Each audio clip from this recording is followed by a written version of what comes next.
వీడియోలో మనం పెద్ద సంఖ్యలు అంటే లక్షలు మరియు కోట్ల గురించి కొంత సమాచారాన్ని తెలుసుకుందాం. ఇంగ్లీష్లో large numbers lakhs and crores అని అంటారు.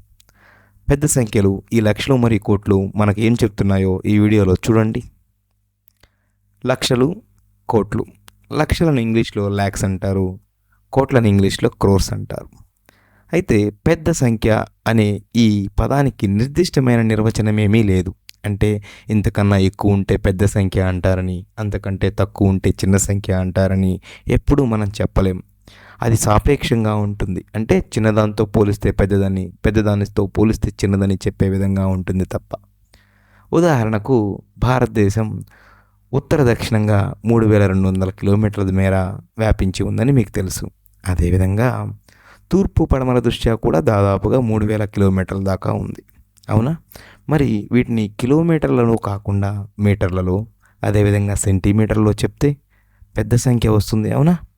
ఇలా చూసినప్పుడు ఒక మానం నుంచి ఇంకొక మానం, అంటే ఒక సంఖ్యామానం నుంచి ఇంకొక సంఖ్యామానంలోకి మనం మారినప్పుడు సంఖ్యలు పెరుగుతూ ఉంటాయి.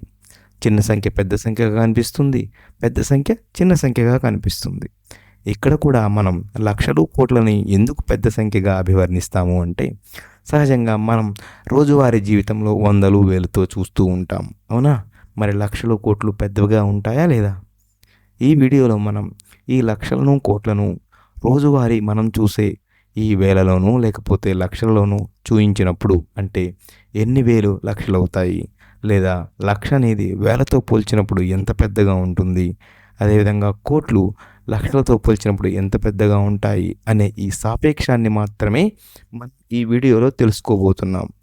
ఎలాగో చూడండి. ముందుగా మనకు తెలిసిన ఈ 100తో మొదలు పెడదాం. ఏమిటిది 100? అవునా? ఇంగ్లీష్లో ఏమంటారు? 100 అని కూడా పిలుస్తారు. అయితే 100ని 10 సార్లు తీసుకుందాం. అంటే లేదా మనకు తెలిసిన 100 రూపాయలను 100 రూపాయలు తీసుకుంటే ఏమవుతుంది? 1000 అవుతుంది. అవునా? ఇది 1000. అంటే 100 10 కలిస్తే 1000 అవుతుంది. లేదా 1000లో 10 వందలు దాగున్నాయని మనం చెప్పొచ్చు. ఇలాంటి 1000లు 10 కలిసాయి అనుకుంటాం. అంటే 1000 ఇంటూ 10. ఇప్పుడు ఏమవుతుంది? ఆ సంఖ్య 10,000 అవుతుంది. అవునా? తద్వారా ఇది 10,000. ఇంగ్లీష్లో ఏమంటారు? 10,000 అంటారు. మీరు గమనించండి, 100తో పోలిస్తే 10,000 ఎంత పెద్దది? 100 రెట్లు పెద్దది. అవునా? ఎందుకని? 10 వందలు కలిస్తే 1000 అవుతుంది, 10,000 కలిస్తే 10,000 అవుతాయి. తద్వారా 100తో పోల్చినప్పుడు 10,000 100 రెట్లు పెద్దది. ఇక్కడ చూడండి, సాపేక్షంగానే చెప్తున్నాం మనం. 100తో పోలుస్తూ 10,000 ఎంత అవుతుంది అని. మరి అదేవిధంగా 10,000 10 కలిసాయి అనుకుందాం. అంటే 10,000 10 ఉన్నాయి మన దగ్గర. 10,000 రూపాయలు 10. మరి అదేమవుతుంది? ఇలా ఈ సంఖ్య అవుతుంది. ఈ సంఖ్య మీరు గమనించి చూడండి. ఒకటి పక్కన ఎన్ని సున్నాలు ఉన్నాయి? 6 సున్నాలా? కాదు, 5 సున్నాలు ఉన్నాయి. ఇటువంటి సంఖ్యని మనం ఏమంటాం? లక్ష. ఇంగ్లీష్లో ల్యాక్ అంటారు. అవునా? అదేవిధంగా ఇటువంటి లక్షలు 10 కలిసాయి అనుకుందాం. అప్పుడేమొస్తుంది? వచ్చే సంఖ్యను మీరు గమనించండి. ఇక్కడ చూడండి, ఒకటి పక్కన ఎన్ని సున్నాలు ఉన్నాయి? 6 సున్నాలు ఉన్నాయి. ఇటువంటి సంఖ్యను ఏమంటాము అంటే 10 లక్షలు అంటాం. మనం 100 దగ్గర మొదలుపెట్టి 10 లక్షల వరకు వెళ్ళాం కదా. ఇక్కడ ఈ సంఖ్యలలో చిన్న సంఖ్య 100 అవుతుంది, పెద్ద సంఖ్య 10 లక్షలు అవుతుంది. అంతే తప్ప ఇదే పెద్ద సంఖ్య అనే నిర్వచనం ఏమీ లేదు. అయితే చూడండి, 1000తో పోల్చుకున్నప్పుడు 10,000 పెద్దది. ఎన్ని రెట్లు పెద్దది? 10 రెట్లు పెద్దది. అదేవిధంగా 1000తో పోల్చినప్పుడు లక్ష ఎంత పెద్దది? చూడండి, 100 రెట్లు. అవునా? ఎందుకని? 10,000 1000తో పోల్చుకున్నప్పుడు 10 రెట్లు పెద్దది. అవునా? అదేవిధంగా లక్ష 10,000తో పోల్చుకున్నప్పుడు 10 రెట్లు పెద్దది. ఇలా చూసినప్పుడు 1000తో పోలిస్తే లక్ష 100 రెట్లు పెద్దది. అవునా? ఇలా మనం ఒక సంబంధాన్ని ఏర్పరిచే ప్రయత్నం చేద్దాం. ఈ లక్ష 10 లక్షల మధ్య, అదేవిధంగా 1000ల మధ్య చూడండి ఎలాగో. 1 లక్షని మనం 10,000లో చెప్దాం. ఎన్ని 10,000 కలిస్తే 1 లక్ష అవుతుందని. ఇలా చూడండి, 10,000 కలిస్తే 1 లక్ష అవుతుంది. అవునా? 10,000తో పోల్చుకున్నప్పుడు లక్ష 10 రెట్లు పెద్దదని. అయితే ఒక 10,000ని మనం 1000లుగా చెప్పాలంటే ఎన్ని వేలు చెప్తున్నాం? 10,000 కలిస్తే ఒక 10,000 అవుతుంది. అంటే 1 లక్షలో 10,000 ఉంటాయి కాబట్టి ఒక 10,000కి మనం 10,000 కలిపాము అంటే అంతిమంగా 1,00,000కు ఎన్ని వేలుగా మనం చెప్పవచ్చు? 100,000 లేదా 100,000 అంటాం. అంటే 1,00,000 అన్నా 100,000 అన్నా రెండు ఒక్కటే. ఇక్కడ 1000తో పోల్చినప్పుడు 1,00,000 100 రెట్లు పెద్దది. అందుకే దీనిని పెద్ద సంఖ్యలో చేర్చాం 1000తో పోల్చినప్పుడు. మరి అదేవిధంగా మనం 10,00,000ను కూడా చూద్దాం. 10,00,000 తీసుకోండి. 10,00,000ని మనం లక్షల్లో చెప్పాల్సి వచ్చినప్పుడు ఎన్ని లక్షలు కలిస్తే 10,00,000 అయింది?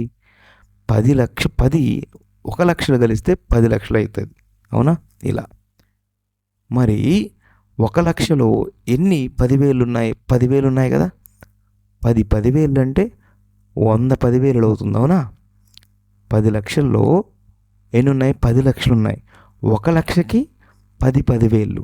మరి 10,00,000లో ఎన్ని 10,000 ఉంటాయి? 100 10,000 ఉంటాయి.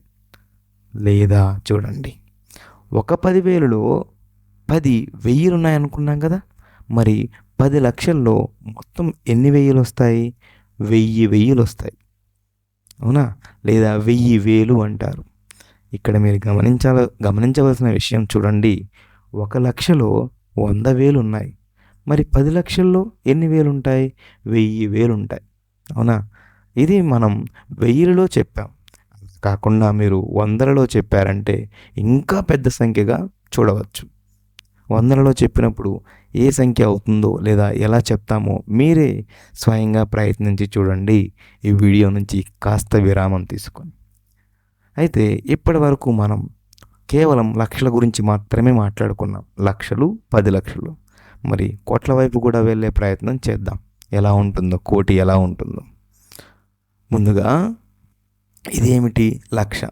మనం అనుకున్నాం కదా, లక్షలో ఒకటి పక్కన ఎన్ని సున్నాలు ఉంటాయి? 5 సున్నాలు ఉంటాయి. మరి ఎన్ని లక్షలు కలిస్తే ఒక 10,00,000 అవుతుంది? 10 కలవాలి. అవునా? ఇలాంటి లక్షలు 10 ఇంటూ 10 చేసాము, అందుకే తద్వారా 10,00,000. ఈ 10,00,000 అయితే ఇలాంటి 10,00,000 10 కలిపాను అనుకుందాం. ఇలా 10,00,000 ఇంటూ 10. ఇప్పుడు ఇంకో పెద్ద సంఖ్య వస్తుంది చూడండి. ఈసారి మీరు గమనించినట్లయితే ఒకటి పక్కన 7 సున్నాలు ఉన్నాయి. అవునా? అంతిమంగా ఎన్ని సున్నాలు ఉన్నాయి? అంతిమంగా ఎన్ని అంకెలు ఉన్నాయి? 8 వస్తాయి. మరి ఈ సంఖ్యను ఏమంటారు అంటే కోటి. ఇంగ్లీష్లో క్రోర్ అని పిలుస్తారు. అయితే లక్షలో మొత్తం ఎన్ని అంకెలు ఉన్నాయి? 6. 10,00,000లో ఎన్ని ఉన్నాయి? 7. అవునా? మరి కోటిలో ఎన్ని ఉన్నాయి? 8. మీరు గమనించి చూడండి, ప్రతిసారి 1,00,000 10,00,000 అయినప్పుడు ఒక సున్నా పెరిగింది. అవునా? అదేవిధంగా 10,00,000 కోటి అయినప్పుడు మరొక సున్నా పెరిగింది. ఎందుకని? ప్రతిసారి మనం 10తో గుణిస్తూ ఉన్నాం. 1,00,000 10,00,000 అవ్వాలంటే 10తో గుణించాం. మరి 10,00,000 కోటి అవ్వాలంటే మరొక 10తో గుణించాం. ఇక్కడ కూడా మీరు చాలా సరళంగా చెప్పవచ్చు. 1,00,000తో పోల్చినప్పుడు కోటి పెద్దదే. అవునా? 1,00,000తో పోల్చినప్పుడు. అదేవిధంగా తరువాత సంఖ్య 10 కోట్లు అయితే కోటి కన్నా ఇంకా పెద్దది. కాబట్టి ఇక్కడ సాపేక్షంగానే చెప్పగలం, కానీ ఇదే పెద్ద సంఖ్య అని చెప్పలేము. సాపేక్షము అంటే ఇంగ్లీష్లో రిలేటివ్ అని కూడా పిలుస్తారు. 10,00,000తో పోల్చుకుంటే కోటి ఎంత పెద్దది? 10 రెట్లు. అవునా? మరి మనం మరొక సంబంధాన్ని ఏర్పరిచే ప్రయత్నం చేద్దాం. చూడండి ఎలాగో అది. 1 కోటి ఈక్వల్ టు 10 10,00,000. అవునా? 10 లక్షలు కలిస్తే 1 కోటి అవుతుంది. అంటే చూడండి, ఒక 10,00,000లో 10 లక్షలు ఉన్నట్లే కదా. అంటే ఎన్ని లక్షలు కలిస్తే కోటి అవుతుంది? 100 లక్షలు కలిస్తే 1 కోటి అవుతుంది. అయితే 1,00,000కి మనం ఎన్ని 10,000 తీసుకున్నాం? 10,000 తీసుకున్నాం. అయితే ఒక 10,000లో 10,000 ఉన్నాయి కదా. అంటే లక్షకి ఎన్ని వేలు వచ్చాయి? 100,000 వచ్చాయి లేదా 100,000 వచ్చాయి. మరి 1 కోటి తీసుకున్నప్పుడు ఎన్ని వేలు వస్తాయి? 10,000 వేలు వస్తాయి లేదా 10,000 వెయ్యిలు వస్తాయి. అంటే అర్థం ఏమిటంటే 1000తో పోల్చినప్పుడు కోటి 10,000 రెట్లు పెద్దది. అంటే 1,000తో పోల్చుకున్నప్పుడు కోటి ఎన్ని రెట్లు పెద్దది? 10,000 రెట్లు. మరొక విధంగా చెప్పాలంటే 10,000 వెయ్యిలు మనం కూడుకుంటూ పోతే 1 కోటి వస్తుంది. అవునా? అంటే 1000 ఇలా 10,000 కూడితే 1 కోటి అవుతుంది. 1000తో పోల్చినప్పుడు లేదా 10,000తో పోల్చినప్పుడు కోటి చాలా పెద్ద మొత్తంగా కనిపిస్తుందా లేదా? అందుకే దీనిని పెద్ద సంఖ్య అంటారు. అవునా? ఇలా మనం ఏం నేర్చుకున్నాం ఈ వీడియోలో? పెద్ద సంఖ్యలు అంటే లక్షలు మరియు కోట్ల గురించి నేర్చుకొని వాటి యొక్క సాపేక్ష సంబంధాన్ని కూడా, అంటే ఎన్ని వేలు కలిస్తే లక్ష అవుతాయి, ఎన్ని వేలు కలిస్తే 10 లక్షలు అవుతాయి, ఎన్ని లక్షలు కలిస్తే కోట్లు అవుతాయి, ఇలా సంబంధాన్ని కూడా మనం ఈ వీడియోలో నేర్చుకున్నాం.